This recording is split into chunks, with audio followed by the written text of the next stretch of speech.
Light the fire, brew a pot of tea, add a little rum, and pull up a chair. It's time for Stories of the Night. Sir Arthur Conan Doyle, author of the beloved Sherlock Holmes, but he also wrote some dark tales, some tales of terror and mystery. And tonight, I'm going to read one of my favorites, The Case of Lady Sannox. The relations between Douglas Stone and the notorious Lady Sannox were very well known, both among the fashionable circles of which she was a brilliant member, and the scientific bodies which numbered him among their most illustrious confreres. There was naturally, therefore, a very widespread interest when it was announced one morning that the lady had absolutely and forever taken the veil, and that the world would see her no more. When, at the very tail of this rumor, there came the assurance that the celebrated operating surgeon, the man of steel nerves, had been found in the morning by his valet, seated on one side of his bed, smiling pleasantly upon the universe, with both legs jammed into one side of his breeches, and his great brain about as valuable as a capful of porridge. The matter was strong enough to give quite a little thrill of interest to folk who had never hoped that their jaded nerves were capable of such a sensation. Douglas Stone, in his prime, was one of the most remarkable men in England. Indeed, he could hardly be said to have ever reached his prime, for he was but 39 at the time of this little incident. Those who knew him were best aware that, famous as he was as a surgeon, he might have succeeded with even greater rapidity in any of dozen lines of life. He could have cut his way to fame as a soldier, struggled to it as an explorer, bullied for it in the courts, or built it out of stone and iron as an engineer. He was born to be great, for he could plan what another man dare not do, and he could do what another man dare not plan. In surgery, none could follow him. His nerve, his judgment, his intuition were things apart. Again and again his knife cut away death, but grazed the very springs of life in doing it, until his assistants were as white as the patient. His energy, his audacity, his full-blooded self-confidence, does not the memory of them still linger to the south of Marylebone Road and the north of Oxford Street? His vices were as magnificent as his virtues, and infinitely more picturesque. Large as was his income, and it was the third largest of all professional men in London, it was far beneath the luxury of his living. Deep in his complex nature lay a rich vein of sensualism, at the sport of which he placed all the prizes of his life. The eye, the ear, the touch, the palate, all were his masters. The bouquet of old vintages, the scent of rare exotics, the curves and tints of the daintiest potteries of Europe, it was to these that the quick-running stream of gold was transformed. And then there came his sudden mad passion for Lady Sannox, when a single interview, with 2 challenging glances and a whispered word, set him ablaze. She was the loveliest woman in London, and the only one to him. He was one of the handsomest men in London, but not the only one to her. She had a liking for new experiences, and was gracious to most men who wooed her. It may have been cause, or it may have been effect, that Lord Sannox looked 50, though he was but 36. He was a quiet, silent, neutral-tinted man, this lord, with thin lips and heavy eyelids, much given to gardening and full of home-like habits. He had at one time been fond of acting, had even rented a theatre in London, and on its boards had first seen Miss Marian Dawson, to whom he had offered his hand, his title, and the third of a county. Since his marriage, his early hobby had become distasteful to him. Even in private theatricals, it was no longer possible to persuade him to exercise that talent which he had often showed that he possessed. He was happier with a spud and a watering can among his orchids and chrysanthemums. It was quite an interesting problem whether he was absolutely devoid of sense or miserably wanting in spirit. Did he know his lady's ways and condone them, or was he a mere blind, doting fool? It was a point to be discussed over the teacups in snug little drawing-rooms, or with the aid of a cigar in the bow windows of clubs. Bitter and plain were the comments among men upon his conduct. There was but one who had a good word to say for him, and he was the most silent member in the smoking-room. He had seen him break in a horse at the university, and it seemed to have left an impression upon his mind. But when Douglas Stone became the favorite, all doubts as to Lord Sannox's knowledge or ignorance were set forever at rest. There was no subterfuge about Stone. In his high-handed, impetuous fashion, he set all caution and discretion at defiance. The scandal became notorious. A learned body intimated that his name had been struck from the list of its vice presidents. 2 friends implored him to consider his professional credit. He cursed them all 3, and spent 40 guineas on a bangle to take with him to the lady. He was at her house every evening, and she drove in his carriage in the afternoons. There was not an attempt on either side to conceal their relations, but there came at last a little incident to interrupt them. It was a dismal winter's night, very cold and gusty, with the wind whooping in the chimneys and blustering against the window panes. A thin spatter of rain tinkled on the glass with each fresh sough of the gale, drowning for the instant the dull gurgle and drip from the eaves. Douglas Stone had finished his dinner, and sat by his fire in the study, a glass of rich port upon the malachite table at his elbow. As he raised it to his lips, he held it up against the lamplight, and watched with the eye of a connoisseur the tiny scales of beeswing which floated in its rich ruby depths. The fire, as it spurted up, threw fitful lights upon his bald, clear-cut face, with its widely opened gray eyes, its thick and yet firm lips, and the deep, square jaw, which had something Roman in its strength and its animalism. He smiled from time to time as he nestled back in his luxurious chair. Indeed, he had a right to feel well pleased, for against the advice of 6 colleagues, he had performed an operation that day, of which only 2 cases were on record, and the result had been brilliant beyond all expectation. No other man in London would have had the daring to plan or the skill to execute such a heroic measure. But he had promised Lady Sannox to see her that evening, and it was already 8:30. His hand was outstretched to the bell to order the carriage when he heard the dull thud of the knocker. An instant later, there was the shuffling of feet in the hall and the sharp closing of a door. "Patient to see you, sir, in the consulting room," said the butler. "About himself?" "No, sir. I think he wants you to go out." "It is too late," cried Douglas Stone peevishly. "I won't go." "This is his card, sir." The butler presented it upon the gold salver which had been given to his master by the wife of a prime minister. "Hamil Ali, Smyrna. Fellow is a Turk, I suppose?" "Yes, sir. He seems as if he came from abroad, sir, and he's in a terrible way." Tut, I have an engagement. I must go somewhere else. But I'll see him. Show him and hear him." A few moments later, the butler swung open the door and ushered in a small and decrepit man, who walked with a bent back, and with the forward push of the face and the blink of the eyes which goes with extreme short sight. His face was swarthy, and his hair and beard of the deepest black. In one hand he held a turban of white muslin striped with red, in the other a small chamois leather bag. "Good evening," said Douglas Stone, when the butler had closed the door. "You speak English, I presume?" "Yes, sir. I am from Asia Minor, but I speak English when I speak slow." "You wanted me to go out, I understand." "Yes, sir. I wanted very much that you should see my wife." "I could come in the morning, but I have an engagement which prevents me from seeing your wife tonight." The Turk's answer was a singular one. He pulled the string which closed the mouth of the chamois leather bag and poured a flood of gold onto the table. "There are 100 pounds there," said he, "and I promise you that it will not take you an hour. I have a cab ready at that door."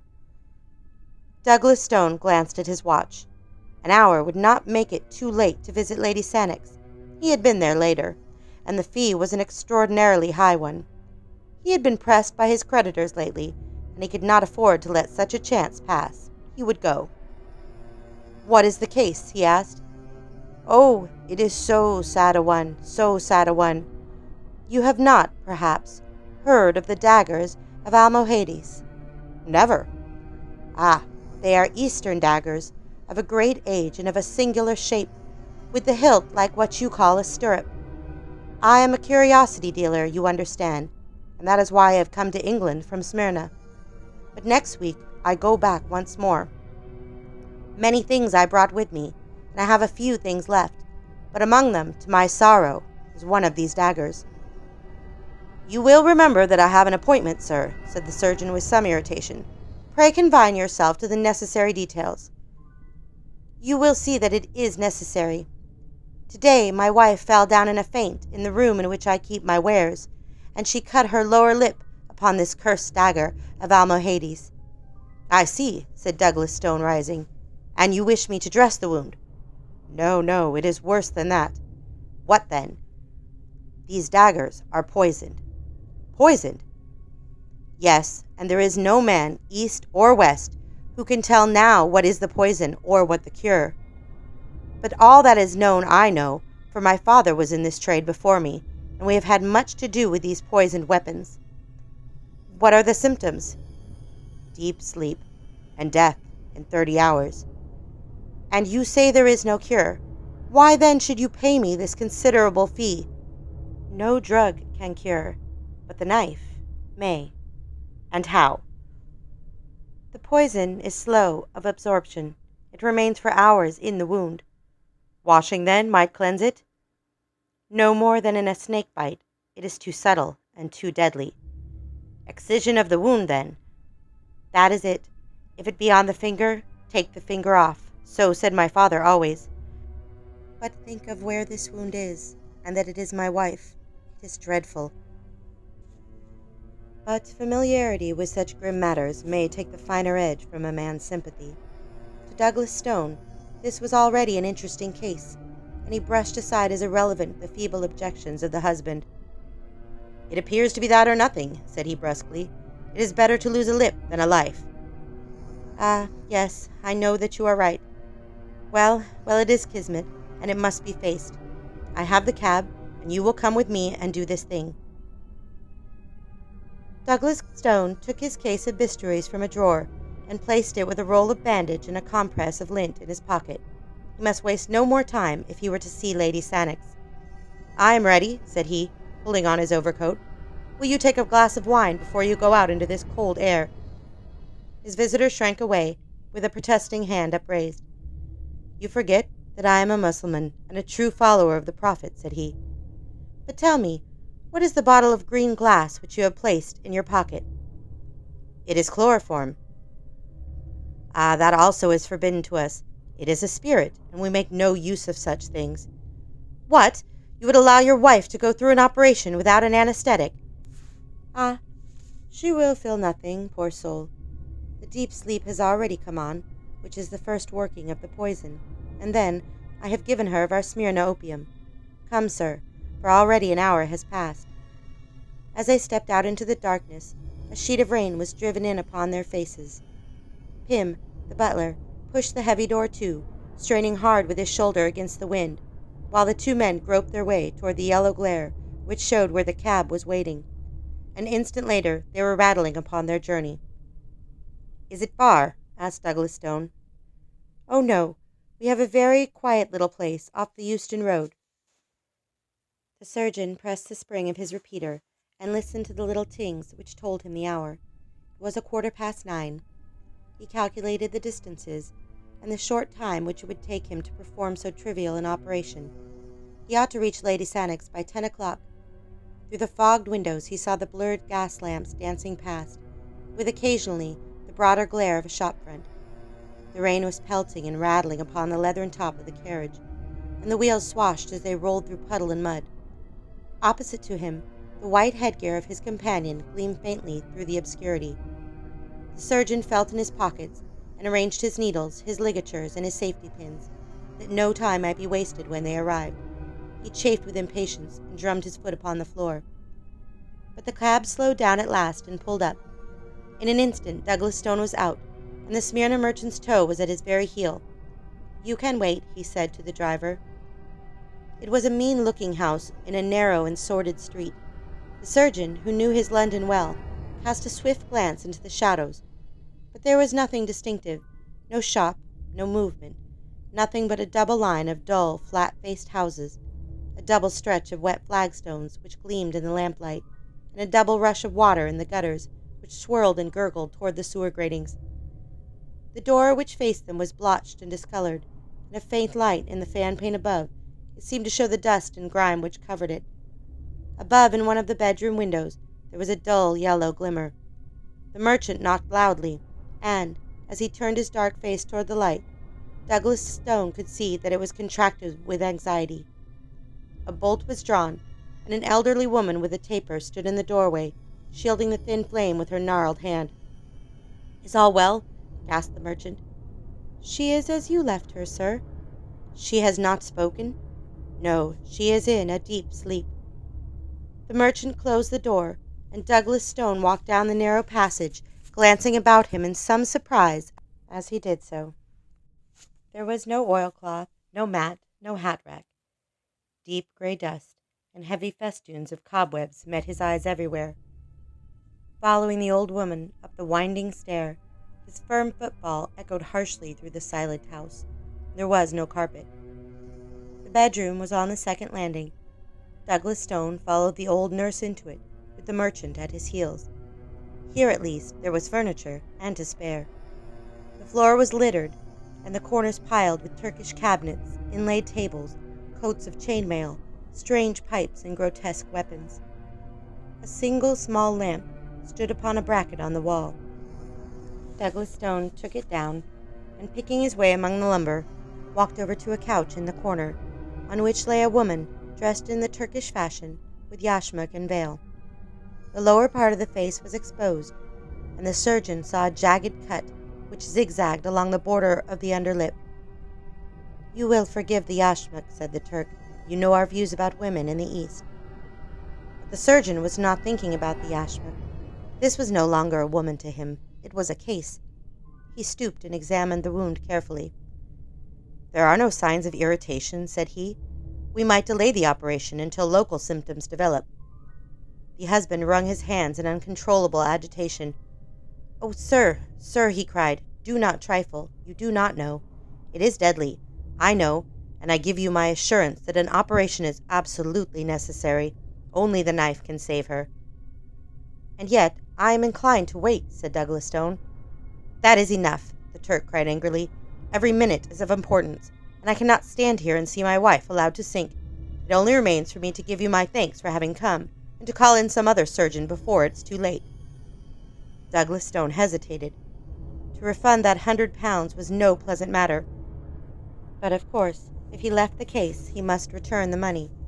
And if the Turk were right and the woman died, his position before a coroner might be an embarrassing one. "You have had personal experience of this poison?" he asked. "I have." "And you assure me that an operation is needful?" "I swear it by all that I hold sacred." "The disfigurement will be frightful." "I can understand that the mouth will not be a pretty one to kiss." Douglas Stone turned fiercely upon the man. The speech was a brutal one.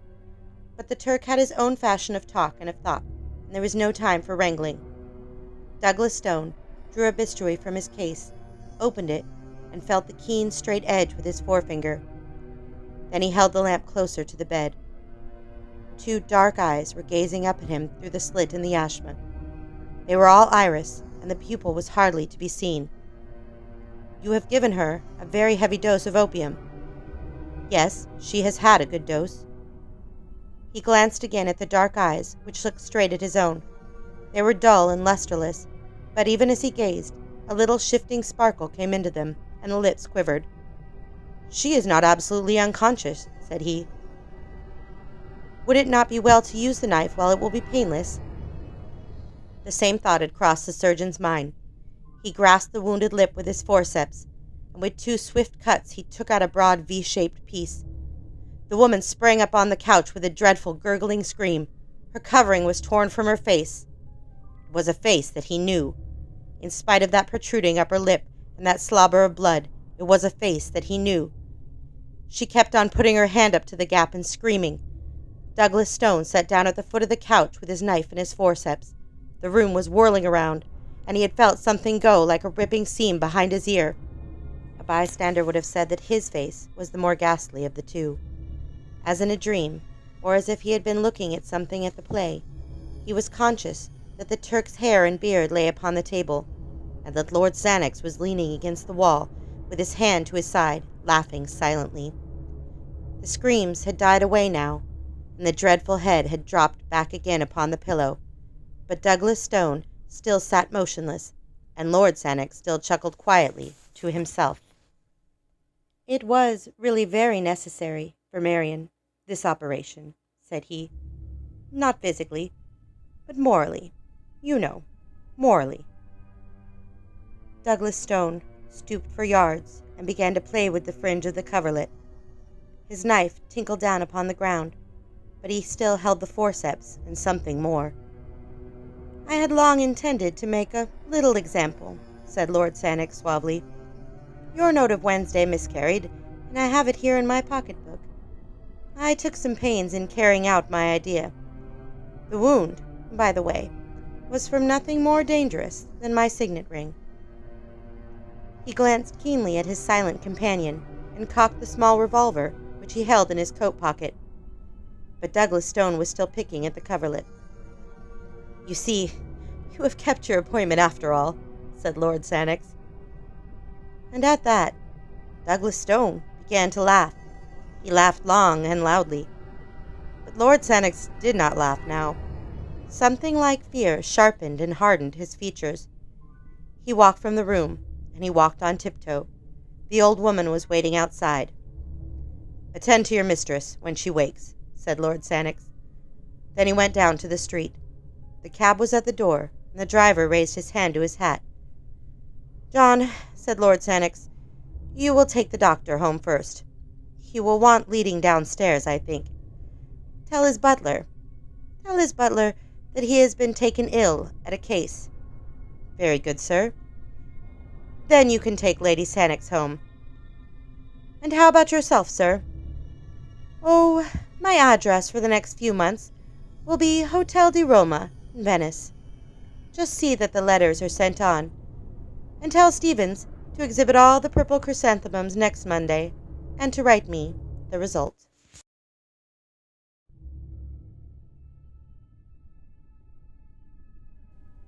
I'm the Dark Madam, and thank you for listening. And remember, if you liked it, like it. And to join me, subscribe.